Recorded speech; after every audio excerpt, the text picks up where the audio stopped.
Hello, I am Carl Woodrow LeSueur. I am one of the younger sons of the youngest son of the youngest son of John LeSueur and Caroline LeSueur. They joined the Church of Jesus Christ of Latter-day Saints in 1849 on Jersey Island and emigrated to America with their young family in 1855.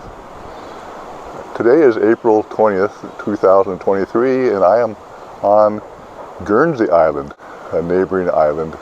This is where Caroline LeSueur's mother, Judith Marquand, was from.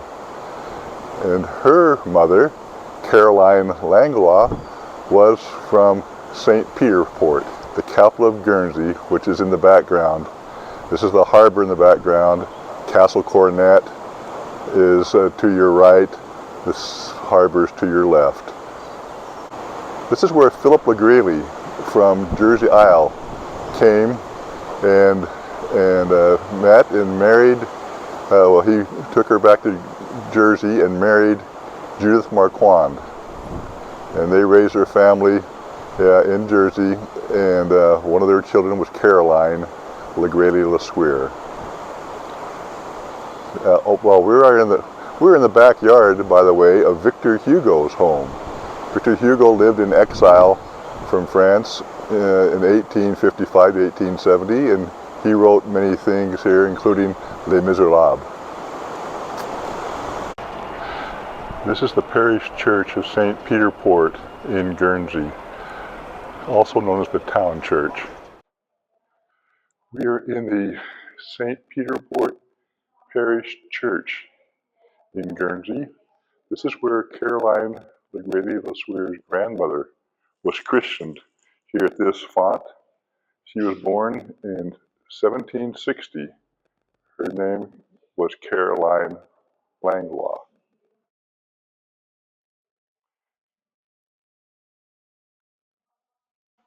So we're here at the Farm de Lec in San Juan, Jersey Isle. This is the home that Philip LeGreely owned before he sold it in 1811 and moved to a different place. But his first children were born here. The current owner here, I'm Carl Woodrow LeSueur from Arizona. I'm here. My son Bryce is videoing. We have Larry and Adele LeSueur and Keith and Kathy LeSueur here, and we're meeting with the owner who I met 23 years ago. He and his father, who's now deceased. And I'll have them introduce themselves and take it from here, what they can tell us about the home. So I'm Richard Renoff, and I'm very proud to be the owner of Lec Farm here, together with my brother Michael, who's not here. He lives in Scotland. Oh, okay. This is my partner, Julie Journeau. Journeau is also a Jersey name of some antiquity. So we're very pleased to meet you again, Carl, after 23 years, and thank you for coming to see us. Oh, thank you for you seeing us. Well, it's marvellous to make these connections. Perhaps I can just talk a little about what I know of the history of Lec. So this area is called Lec, and it's near to a place called Greve de Lec, which means the Bay of Lec. Lec is thought to be a Norman or Viking word, and it's unsure exactly what it means, but it might mean a stone or an altar, something that was perhaps prominent in the landscape. Now, so the home that Philip LeGreely sold in 1811 to a Samuel Hammond would have been this, the grayer color. Yes. The grayer color portion. So can we move that way? Sure. And, you'll see here a difference in the stonework, in that this is all random, and then suddenly it starts to be much more rectangular and shaped.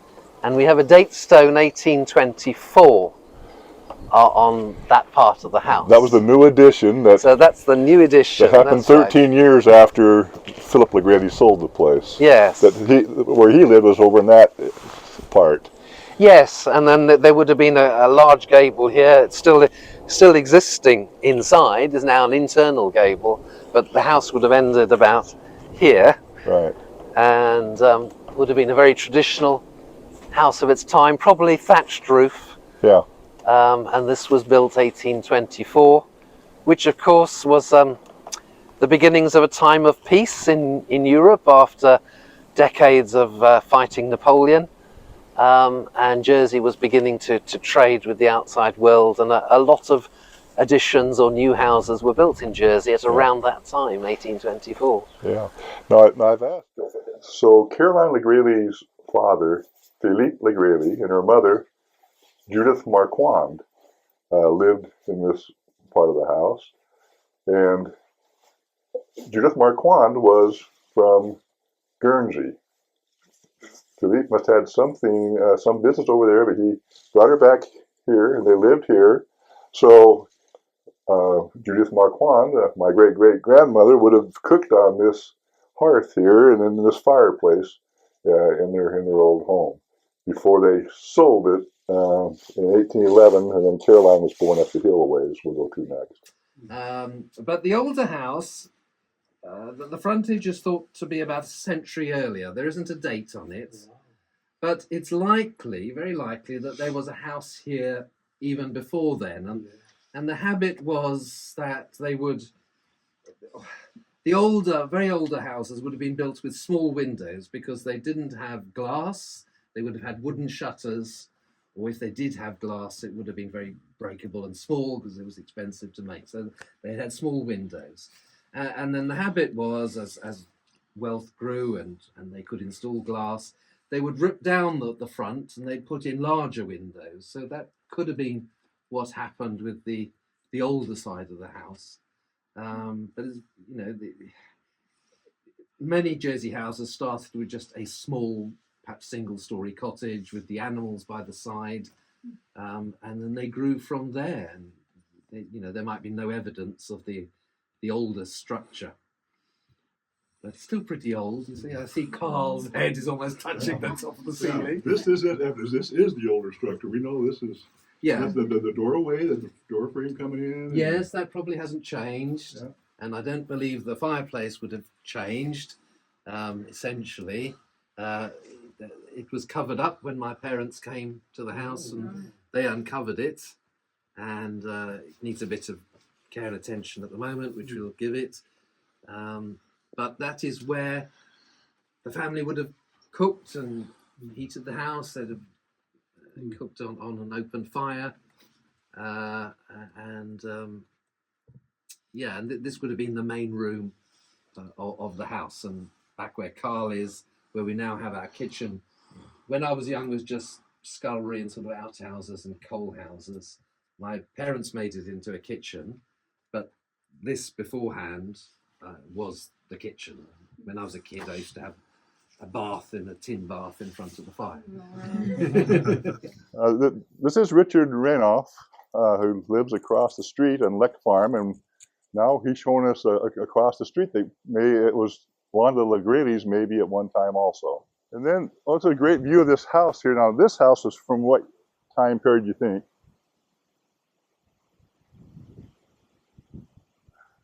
So that's what time period? That's the house of Jean LeGrely. Yeah. In 1849, there was a John LeGrely who lived there, or a J. LeGrely anyway.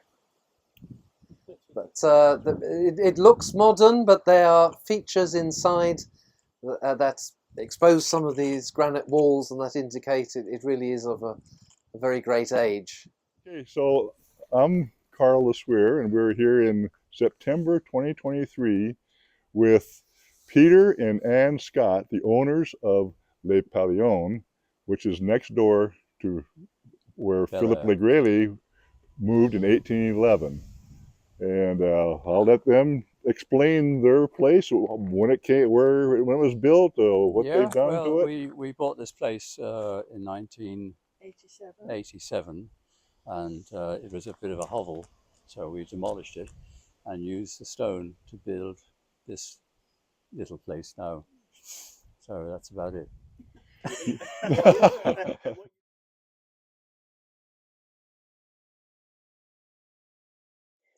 It's September 2023. We are now here at the Bel Air home, which is thought to be where Philip LeGrady moved to in 1811. We're with the next door neighbor, the Pellion, Ann Scott, who's been kind enough to show us in and show us around. It's been very, very nice to us. Well, you're lovely. It's lovely to see you all. Yes, and anyway, let me just move over here.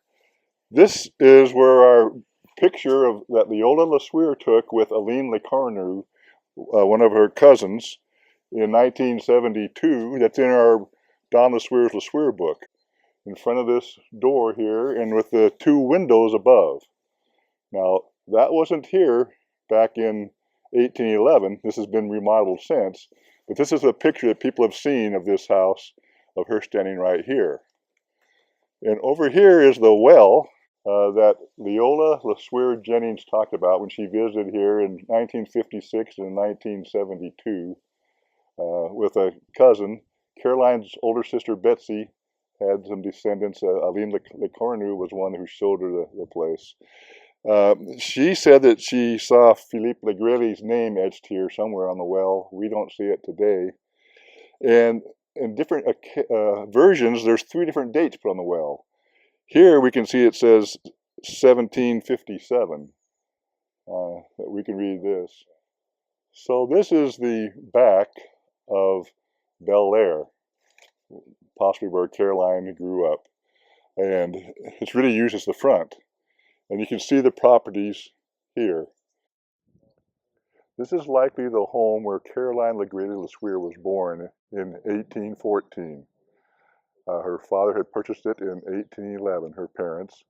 And somewhere in here, the old part of the home is this part here, this 2-story part with the darker stone. And the other part over there was all added in 2002. And then they had some big rooms here, and maybe in back they might have had room for some stables in the back of the home. But this could have been the original barn, is what they think. That house was built earlier than this one. And that was probably used for the barn.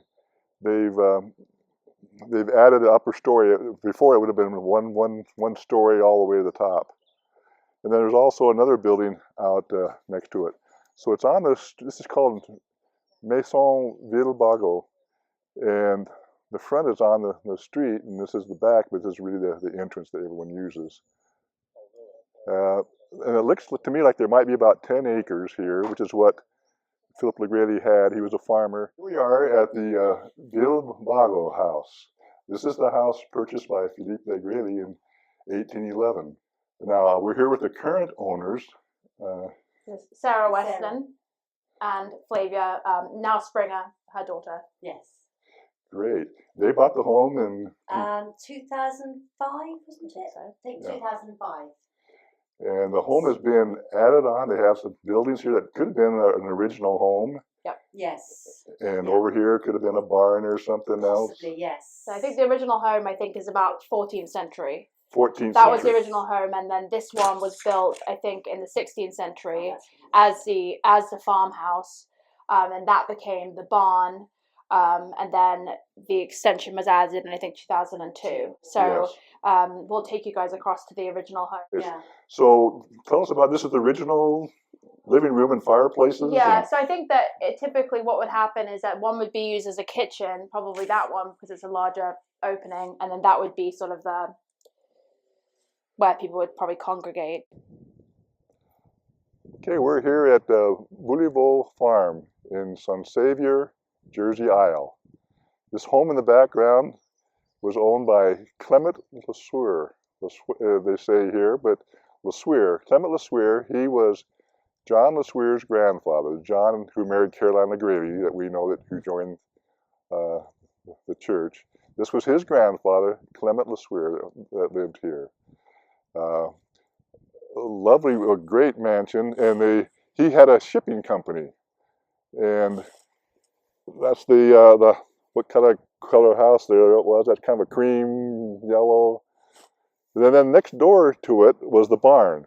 That was the brick the rock building was their barn. It's now been converted into a great home. This stuff here in front is the garage and another add-on house. That's all new. This was owned recently by Jeff Wills, who just passed away at age 89. His son John lives there. Jonathan's daughter Edie Wills was so kind to show us throughout the home. This is the hearth in the living room, and this is the kitchen and the beam overhead. And then on the other side, this would have been outdoors in the carriageway. The barn, it was where the brick wall is at the end. It's been made into a modern kitchen today, and a swimming pool has been added out front. There, John LeSueur's father was here when he was 17 years old in 1813. He had a son with Marguerite Levain.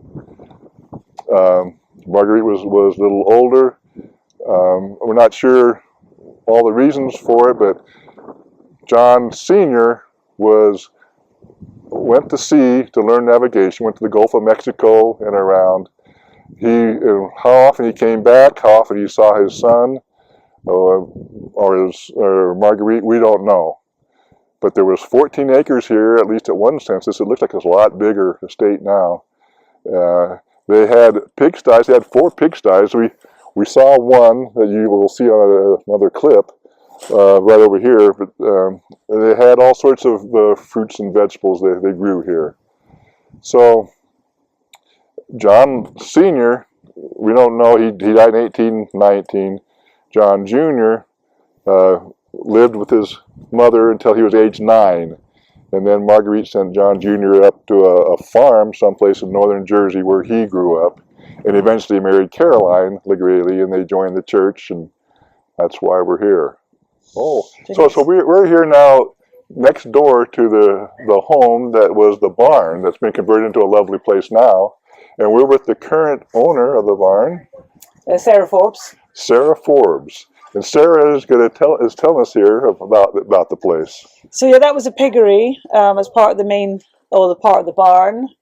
And then, yeah, the barn's behind you that's been converted now into a house. And then the main house was next door. We're at the Hampton Museum in Jersey. This is a Jersey calf, 2 Jersey calves here. They're famous for producing the richest milk in the world. William F. LeSueur, who was John and Caroline's youngest son, always kept a Jersey milk cow in his place in Eager, Arizona. Here are pigs in a pigsty. Many families on Jersey had pigsties and pigs. Clement LeSueur, John LeSueur's grandfather, had 4 pigsties on his property. Hi, this is the St. Savior Church in Jersey. This here is the baptismal font where John LeSueur was christened in 1813. He grew up. He joined the Church of Jesus Christ of Latter-day Saints in 1849 and immigrated to America. There are 12 parishes and churches in Jersey, and they were built, a lot of them back in the 1000s, as Catholic churches, and were converted over to Anglican churches when Henry VIII established the Church of England. Here we are outside the St. Saviour's Church in the churchyard. We have a headstone here where some of our relatives are buried. It says here that's buried here is our John LeSueur, who joined the Church of Jesus Christ of Latter-day Saints. He's not buried here, but it says of his relatives is his great grandmother, Marie Aubin LeSueur, his grandfather, Clement LeSueur, whose house we visited at Believable Farm, and two of his first cousins, uh, Mary and Lenore, who were daughters of his uncle, Philippe LeSueur.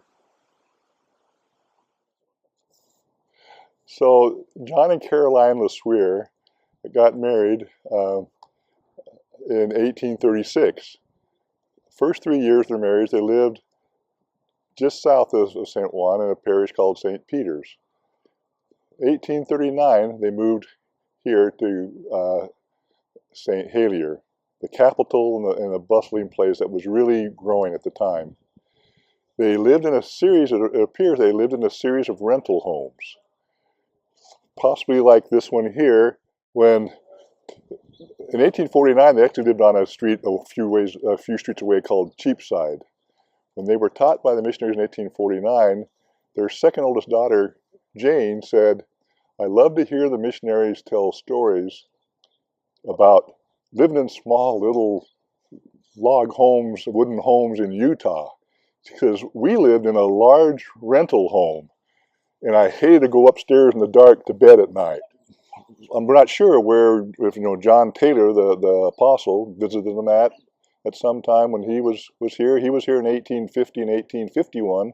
Their mother had a small store here in front, like you see here at this place, where she sold vegetables and a few things. She may have gotten those from the family farm, the Grady farm, not too far away, where her father and her brother were farmers. I'm not sure what else she sold there. John LeSueur worked teaming, when they unloaded the ships, they would put it on his wagon, and they would drive it to the stores around. And then later on, he got a job at a candle factory, and they didn't have much money. They couldn't really emigrate to America at the time. And then when they joined the church, a lot of their former neighbors and customers quit shopping at the Caroline store and shunned them. And so they had even less chance to immigrate until 1855. Well, their uncle and aunt joined the church in a couple of years earlier, and they helped finance their way to America. So Pierre LeSueur was born in 1811. So he was 2 years older than John LeSueur. So they were contemporaries. We know of no known relation. There are a lot of LeSueurs on the island. But Pierre became a brilliant attorney, and they would consult with him in the legislature over all the laws that were written and passed on how to word it. And he was brilliant. He was elected as the constable, or sort of like mayor, here in St. Helier, with the whole place. And he sent about doing great public works. At the time, St. Helier had a lot of open sewers and problems and overcrowding. They had a lot of people moving in, had a great population explosion, and he took care of it. He widened the streets. He prosecuted slumlords to build up their properties better. He put in underground sewers. He was very popular. He was elected to 5 different 3-year terms. 2 years into his last term, he died in 1853. And later on, they built this obelisk to him, this monument. He was well respected, no known relation to us, but great for the family name. During the American Revolution and War for Independence, from 1776 to 1783, when the Americans were fighting the British, the French were helping the Americans. It was part of a larger conflict between the French and British. And over here on Jersey, which was loyal to the British Crown, the French decided during that time, it would be a good time to attack Jersey and take it over. So they sent a fleet from France here. They landed on the coast with a large fleet. Only some of them, there was stormy weather, so only some of the men landed. They had 500 or 600 soldiers. They came here to the Parliament building, the government building. They talked to the lieutenant governor, and he said, "We got 4,000 men." He lied, they only had 500. He said, "We got you surrounded, surrender." So he surrendered. And they sent a messenger out to the fort, and the commander of the British forces around here, and he looked at the surrender thing, and he said, "You have to surrender all your arms." And he understood French, but he ripped it up and says, "I don't speak French." And then he sounded the alarm. The British Army came in here, and they had a battle that lasted 15 minutes. Only a few people were killed, but the two commanders were killed. But the British and the Jersey militia won, and that was called the Battle of Jersey in 1781. But this was the center of Parliament at the time, and during the time of John and Caroline LeSueur. Behind us is the Church of St. Helier we're going to next. This is the St. Helier Church, parish church, the Anglican church. Okay, this is the parish church of St. Helier, possibly the LeSueurs attended church here. I'm not sure if they attended here or a Methodist church, but this church is it's the main church in the island, and it's a great church, and we've been very familiar with it because John LeSueur delivered goods from the docks to the factories all around this area where the church is. So we're here at the harbor, the main square of St. Helier. John LeSueur worked in the harbor here, driving a team to deliver goods from the ships to the stores. He came right here where we're standing with his load of supplies every day. This was his job coming through here from the harbor to the stores. Behind me here, the Pomme d'Or Hotel, it was smaller then, but it was built in 1837. So John LeSueur passed this every day. That Southampton Hotel, the next of it, was built after they emigrated to the United States. And these docks and harbors, they were greatly expanded during the 1840s. New piers and all were built, and this was a real busy place. The population was growing. This was a real busy place at the time. So the LeSueurs emigrated to America in 1855. Fast forward 85 years to 1940. Germany at the start of World War II was racing across Europe and France, conquering everything quickly. Britain decided that these islands would be indefensible, and to save too much bloodshed and ruin, they told the Germans that it was undefensible. The Germans had bombed the day, and they finally got the message to them, and that we weren't elected from the islands. The Jersey people had 1 week before the Germans arrived to evacuate any children, men that were army age, so they wouldn't be conscripted into the German army. People who had they evacuated to England, but most of the population stayed here. The German naval forces were in charge of ruling here during the 5 years of occupation, and they set their headquarters up at the Pomme d'Or Hotel. They took down the British flag and put up the Nazi flag, marched up and down in front of the street, and that was their headquarters. There was a time of great hunger in all the islands. When D-Day happened 4 years later, the Allies bypassed the Channel Islands. They were very heavily fortified by the Germans during the war. So Allies just bypassed them, went over here to Normandy and invaded Normandy. And so for the next year, they couldn't get supplies here in the island, and it was tough times. But finally, a year later, on May 9th, 1945. It was a day after Germany unconditionally surrendered. The British Navy and Army came in here to where we are, right in front of the hotel at Liberation. They call it Liberation Square, and the people tore down from the Pont d'Or here across the street. They tore down the German flag and put up the British flag. And here they are commemorating this event. The Jersey people raising the flag. Hey, we're at St. Thomas Church. We just happened to be walking by, and it reminded me that in the back here, behind over the walls, a little street in the yellowish building there. That is on the street where James W. LeSueur lived when he was on his mission here in 1900. He advertised in the newspaper about LeGrady cousins, and one of Caroline's older sister, Betsy, had a daughter that lived in a house on that street just within a half a block of that, what we're looking at somewhere. Okay, we are at the Albert Dock in Liverpool. Over my left shoulder here is the gate here that was open to let out the sailing ships.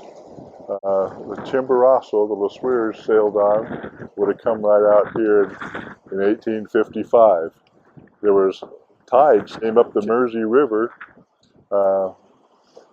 and they would then ride at the proper tides and ride out to the Mersey and onto the Atlantic. So behind are more of the Albert Dock back there inland a ways, and then you can see the little harbor master's house there. I'm not sure how old that is, but and then in the background there's a statue commemorating the Mormon immigrants, and we're going to go over there next. So as we're crossing across the passageway out of the Albert Dock to the Mersey, here is a view of the Albert Dock itself. It goes back and around, and it's quite large, and you can see, for example, here on the bank some places where they would have loaded the Chimborazo with people and supplies and luggage for the voyage. It was a place of a lot of activity and lots of people, and quite exciting as they were setting off to their new homes. It is April 2023. LeSueurs were here in April, I believe it was April of 1855. It's a little chilly weather, but they came here from Jersey with 70 other saints, and they gathered here, stayed for a while as they gathered more saints and others to sail on the sailing ship, the Chimborazo, to America. This statue was sculpted by Mark de Graffenfeld, de Graffenried, pardon me, Mark de Graffenried in the year 2001.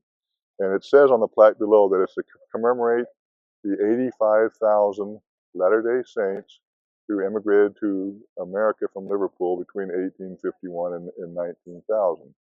The LeSueur family made up 7 of those, the immediate family. John and Caroline had their oldest daughter, Marianne, was 16. They had the 3 other girls, Jane, Caroline, and Harriet, and then the youngest was their son, John Taylor LeSueur, who was 2.5. And of course, they had also traveling with them their Caroline's aunt and uncle, John and Eliza LeGrady, and the rest of the group. Another sign says that it also commemorates the 9 million total immigrants from all over Europe that came through Liverpool and immigrated from here during that period. And it was given by the church to commemorate everyone to the city of Liverpool, and in gratitude for them cradling our ancestors as they were about to make the crossing. It's right on the banks of the Mersey River, and the Albert Dock is over here, and you come out the Albert dock, the sailing ship would come out right through there, where that little round building is. Right in front of that is how it goes out to where it goes out to the ocean, and then on out to. It goes into the Mersey River first, and it has high tides, and then it goes on out to the Atlantic Ocean and on to America.